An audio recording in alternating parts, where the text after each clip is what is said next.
I've been really heartbroken. I've been very fearful. I felt powerless.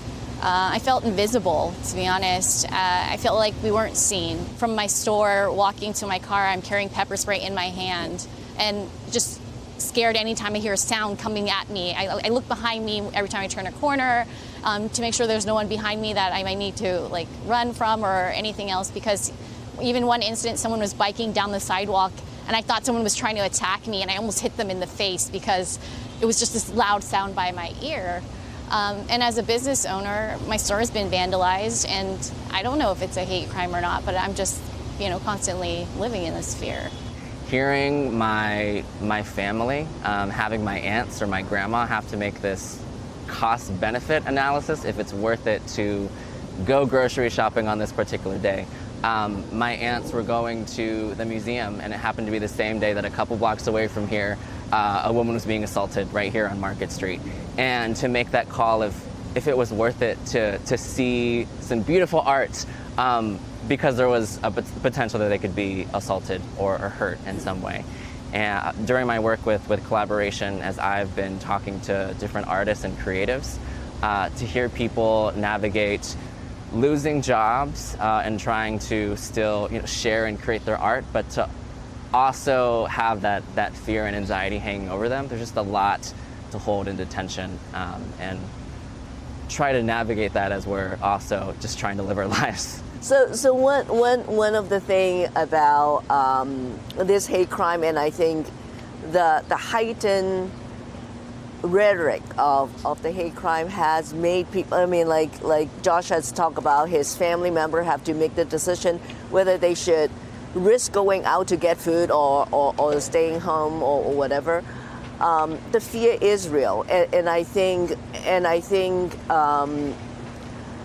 the rhetoric sort of trigger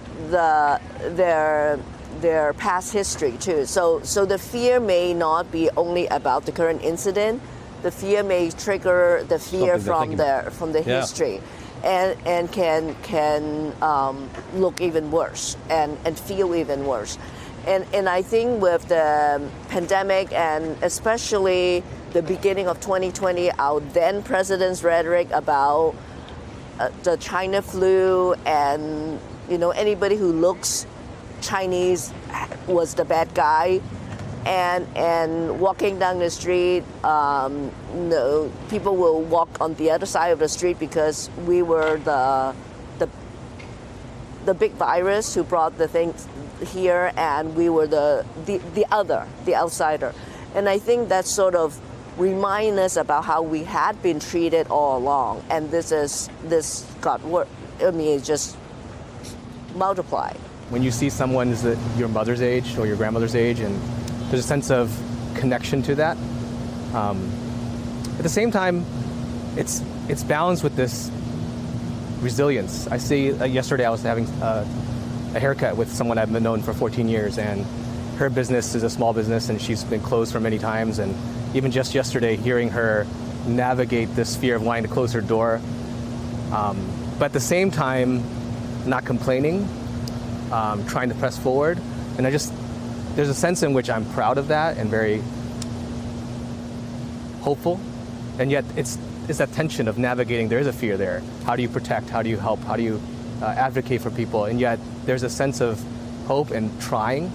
And I think that's where I want to be involved in advocating, pleading for justice and asking for people to care and listen to those who have been hurt by different instances. I think that it's been really personally disturbing to see, because when I see an assault against an Asian, it feels like an assault against myself. I really do feel like we're a community, and so it hurts me when I see people being attacked violently and they're defenseless. I think that it's troubling for me because I see that in the history of the United States, things like this have happened before. And I think part of what we need to do is we need to educate people. I think there's a misimpression of who Asians are. A lot of people call us the model minorities. They don't realize that there's many Asians who live below the poverty line. I think that what happens now is it sometimes scratches the surface where people think that it's okay to behave like this. because we're in a time where it's okay to attack Asians. And I think we need to send a message that it's not okay. And I think that we need to also come together and stand together, because I think what bothers me tremendously is when I see the videos of people getting attacked and nobody does anything. Bystanders are just there and they're just watching as if it's all okay. And that's not the America that I know. It's not the America that I represent, and it's not the America that I want to have.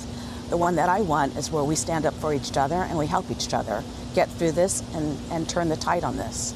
I want to say on a personal note, I feel the same things that everyone else has mentioned in terms of feeling helpless and feeling anger towards how people are being victimized right now, and that some of that victimization is born of feelings of hate or focuses and prejudices on us as a community.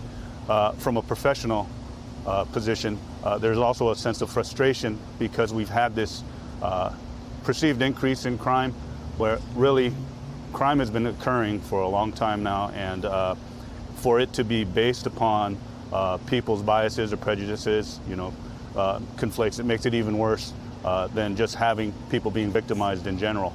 And so I think it's really important, from my perspective, to keep my personal feelings apart from my professional responsibilities. But that frustration permeates in all of us in law enforcement and public safety, because our job is to keep people safe.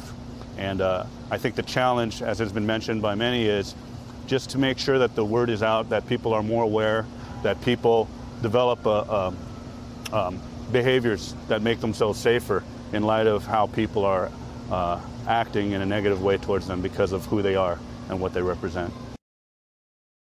Hey, thanks for watching our YouTube channel. You should know that you can follow today's top stories and breaking news and catch up on your favorite MSNBC shows all in one place.